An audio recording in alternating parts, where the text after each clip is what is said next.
Michael Steele has had his bid for freedom dashed again after his parole hearing was adjourned for a second time. The 81-year-old was jailed for life for a minimum term of 15 years in 1998, with Jack Wombs, 62, after they were convicted of the murders of drug dealers Patrick Tate, Anthony Tucker and Craig Rolfe in 1995. The three were found shot dead in a Range Rover on an isolated snowy track in Retton, Essex, on the morning of December the 7th.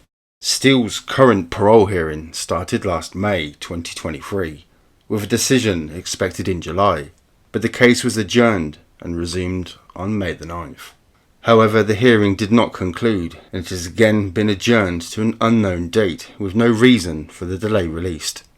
A parole board spokesman said, "I can see an adjournment notice has been issued now, and there is no new date for the adjourned oral hearing as of yet.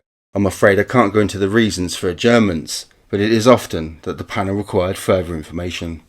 The notorious gangland murders spawned a series of gangster flicks, including the Rise of the Foot Soldier series and the 2000 film Essex Boys starring Sean Bean.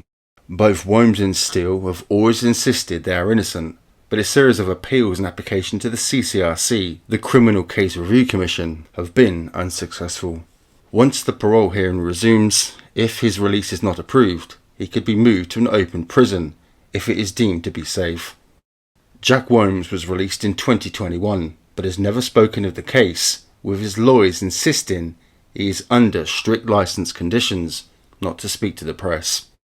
In March, it was revealed that the CCRC had begun a fresh look after revealing an extensive report by a team of former murder detectives who spent 4 years looking at the case, concluding there was major disclosure failings and it was mired in corruption. Former Met Police DCI David McKelvey, who led the review for his private investigation firm TMI, is convinced Steele is innocent. He said, "There has been a major miscarriage of justice and an 81-year-old man who remains a Category A prisoner should be released. My view is that they keep delaying this in the hope that he simply dies in prison, which would be a disgrace." Dean Kingham, Steele's lawyer, said, "He is soon to be 82. It is assessed he is not a risk unless he reverts to a criminal lifestyle.